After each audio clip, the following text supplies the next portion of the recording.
Because you are a disgusting fat body, Private Pile!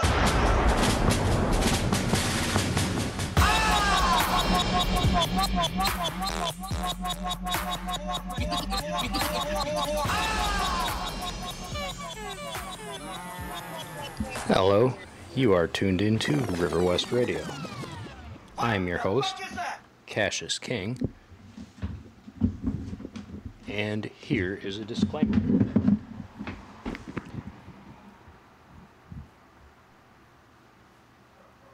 The things you will hear over the next period of time represent the views and opinions of this show and myself. All opinions and quotations in no way represent River West Radio. People make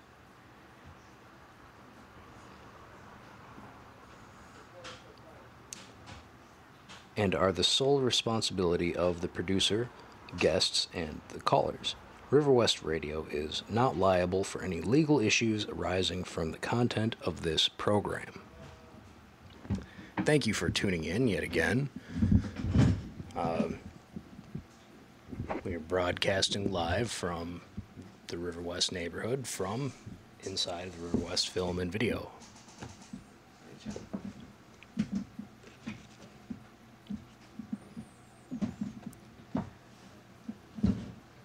When Wensu asked him about government, Lao Tzu said, "Guide by the way, nurture with virtue, do not make a display of wits, do not exert pressure.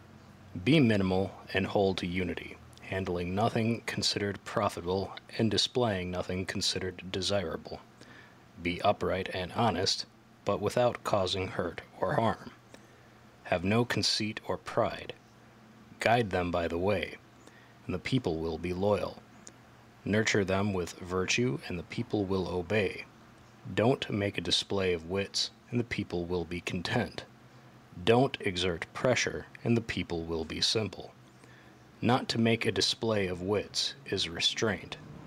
Not to exert pressure is not being presumptuous.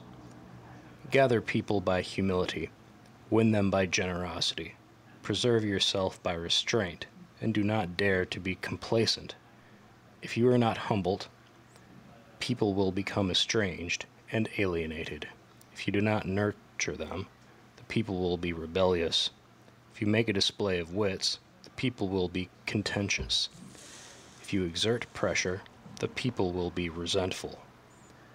When the people are estranged and alienated, the strength of the nation wanes. When the people rebel, the leadership has no authority. When people are contentious, they easily do wrong. When those below resent those above, then rank is dangerous. When these four things are sincerely cultivated, the right way is near.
Tonight's recipe is for cashew ginger sauce. The ingredients that you will need are 2 cups toasted cashew pieces. Use plain unsalted cashews and toast them in your broiler. 3 cups water or milk. 2 teaspoons freshly grated ginger, and 2 teaspoons tamari, and 1/2 teaspoon of salt, more or less to taste. Puree all of the ingredients until very smooth in a blender. Heat them gently. Stir from the bottom as you serve. If you want to make a thicker, creamier sauce that goes a little further, make a roux. Melt in 3 tablespoons butter and whisk in 3 tablespoons flour. And I can't say exactly how it would go for this recipe, but a gluten-free alternative to a roux that's a bit healthier is to use okra. Cook whisking over low heat 2 to 5 minutes. Whisk in heated cashew puree and cook an additional 8 to 10 minutes. Serve over steamed or sautéed vegetables and or grains. Top with chopped scallions. And that is how you have cashew ginger sauce. And that is a recipe from the Moosewood Cookbook by Molly Katzen.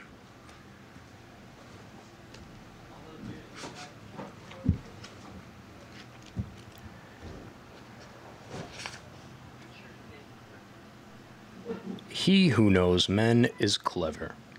He who knows himself has insight. He who conquers men has force.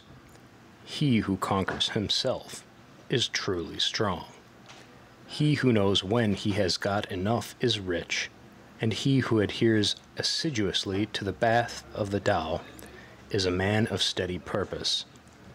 He who stays where he has found his true home endures long, and he who dies but perishes not enjoys real longevity.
Continuing from our reading of Manufacturing Consent, The Political Economy of the Mass Media by Edward S. Herman and Noam Chomsky, from the chapter, A Propaganda Model.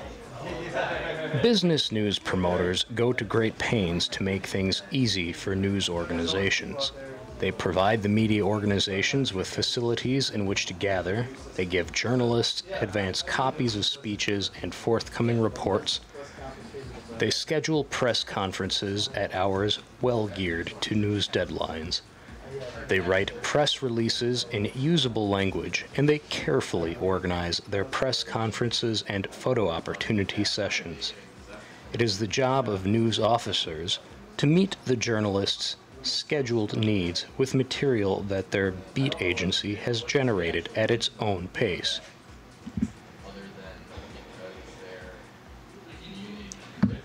In effect, the large bureaucracies of the powerful subsidize the mass media and gain special access by their contribution to reducing the media's costs of acquiring the raw materials of and producing news.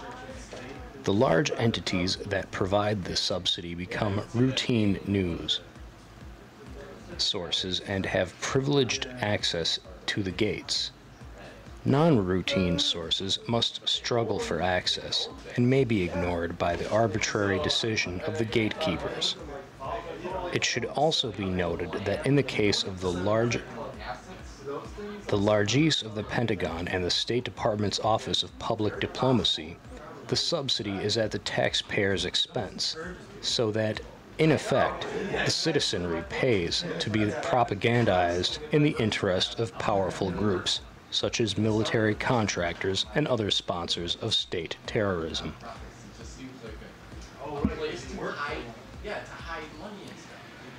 Because of their services, continuous contact on the beat, the mutual dependency, the powerful can use personal relationships, threats, and rewards to further influence and coerce the media. The media may feel obligated to carry extremely dubious stories and to mute criticism in order not to offend their sources and disrupt a close relationship. It is very difficult to call authorities on whom one depends for daily news liars, even if they tell whoppers. Critical sources may be avoided not only because of their lesser availability and higher cost of establishing credibility, but also because the primary sources may be offended and may even threaten the media using them. Powerful sources may also use their prestige and importance to the media as a lever to deny critics access to the media. The Defense Department, for example, refused to participate in national public radio discussions of defense issues if experts from the Center of Defense Information were on the program. Elliott Abrams refused to appear on a program on human rights in Central America at the Kennedy School of Government at Harvard University, unless the former ambassador, Robert White, was excluded as a participant. Claire Sterling refused to participate in television network shows on the Bulgarian Connection where her critics would appear. In the last two of these cases, the authorities and brand name experts were successful in monopolizing access by coercive threats. Perhaps more important, powerful sources regularly take advantage of media routines and dependency to manage the media, to manipulate them into following a special agenda and framework. As we will show in detail in the chapters that follow. Part of this management process consists of inundating the media with stories, which serve sometimes to foist a particular line and frame on the media, e.g. Nicaragua as illicitly supplying arms to the Salvadoran rebels, and at other times to help cause unwanted stories off the front page or out of the media altogether. The alleged delivery of MiGs to Nicaragua during the week of the 1984 Nicaraguan election. This strategy can be traced back at least as far as the Committee on Public Information, established to coordinate propaganda during World War I, which discovered in 1917-18 that one of the best means of controlling news was flooding news channels with facts, or what amounted to official information. The relation between power and sourcing extends beyond official and corporate provision of day-to-day news to shaping the supply of experts. The dominance of official sources is weakened by the existence of highly respectable unofficial sources that give dissident views with great authority. This problem is alleviated by co-opting the experts, i.e., putting them on the payroll as consultants, funding their research, and organizing think tanks that will hire them directly and help disseminate their message. In this way, bias may be structured, and the supply of experts may be skewed in the direction desired by the government and the market. As Henry Kissinger has pointed out, in the age of the expert, the constituency of the expert is those who have a vested interest in commonly held opinions. Elaborating and defining its consensus at a high level has, after all, made him an expert. It is therefore appropriate that this restructuring has taken place to allow the commonly held opinions, meaning those that are functional for elite interests, to continue to prevail. This process of creating the needed body of experts has been carried out on a deliberate basis and a massive scale. Back in 1972, Judge Lewis Powell, later elevated to the Supreme Court, wrote a memo to the U.S. Chamber of Commerce urging businesses to buy the top academic reputations in the country to add credibility to corporate studies and give business a stronger voice on the campuses. One buys them and assures that, in the words of Dr. Edwin Fulner of the Heritage Foundation, the public policy era is awash with in-depth academic studies that have the proper conclusions. Using the analogy of Procter & Gamble selling toothpaste, Fulner explains that they sell it and resell it every day by keeping the product fresh in the consumer's mind by the sales effort, including the dissemination of the correct ideas to thousands of newspapers. It is possible to keep debate within its proper perspective. In accordance with this formula, during the 1970s and early 80s, a string of institutions was created and old ones were activated to the end of propagandizing the corporate viewpoint, Many hundreds of intellectuals were brought to these institutions where their work was funded and their outputs were disseminated to the media by a sophisticated propaganda effort. The corporate funding and clear ideological purpose in the overall effort had no discernible effect on the credibility of the intellectuals so mobilized. On the contrary, the funding and pushing of their ideas catapulted them into the press. As an illustration of how the funded experts preempt space in the media, Table 1-4 describes the experts on terrorism and defense issues who appeared on the McNeil-Lehrer NewsHour in the course of a year in the mid-1980s. We can see that, excluding journalists, a majority of the participants, 54%, were present or former government officials, and the next highest category, 15.7%, was drawn from conservative think tanks. The largest number of appearances in the latter category was supplied by the Georgetown Center for Strategic and International Studies, the CSIS, an organization funded by conservative foundations and corporations, and providing a revolving door between the State Department and CIA, and a nominally private organization on such issues as terrorism and the Bulgarian connection. The CSIS has occupied space in the media that otherwise might have been filled by independent voices. The mass media themselves also provide experts who regularly echo the official view. John Barrow and Claire Sterling are household names as authorities on the KGB and terrorism because the Reader's Digest has funded, published, and publicized their work. The Soviet defector Arkady Shevchenko became an expert on Soviet arms and intelligence because Time, ABC TV, and the New York Times chose to feature him, despite his badly tarnished credentials. By giving these purveyors of the preferred view a great deal of exposure, the media confer status and make them the obvious candidates for opinion and analysis. Another class of experts whose prominence is largely a function of serviceability to power is former radicals who have come to see the light.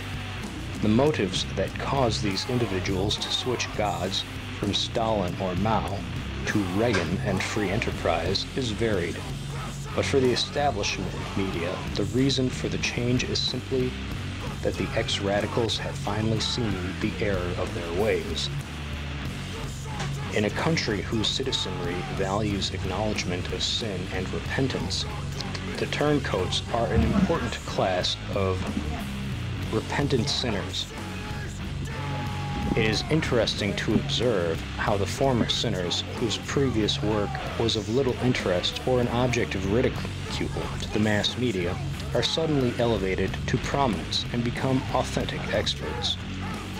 We may recall how during the McCarthy era, defectors and ex-communists vied with one another in tales of the imminence of a Soviet invasion and other lurid stories. They found that news coverage was a function of their trimming their accounts to the prevailing demand. The steady flow of ex-radicals from marginality to media attention shows that we are witnessing a durable method of providing experts who will say what the establishment wants said.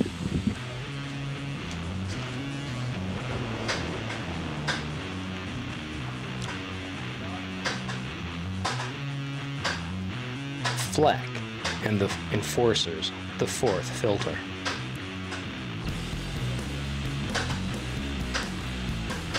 Flack refers to negative responses to a media statement or program.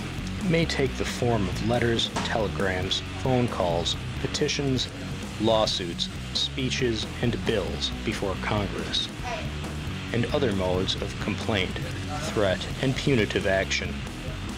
It may be organized centrally or locally, or it may consist of the entirely independent actions of individuals. If flak is produced on a large scale, or by individuals or groups with substantial resources, it can be both uncomfortable and costly to the media. Positions have to be defended within the organization and without, sometimes before legislatures, possibly even in courts. Advertisers may withdraw patronage. Television advertising is mainly of consumer goods that are readily subject to organized boycott. During the McCarthy years, many advertisers and radio and television stations were effectively coerced into quiescence and blacklisting of employees by the threats of determined red hunters to boycott producers or products. Advertisers are still concerned to avoid offending constituencies that might produce flak, and their demand for suitable programming is a continuing feature of the media environment. If certain kinds of fact, position, or program are thought likely to elicit flak, this prospect can be a deterrent.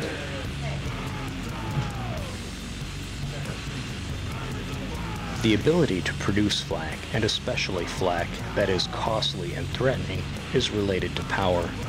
Serious flak has increased in close parallel with businesses' growing resentment of media criticism and the corporate offensive of the 1970s and 80s.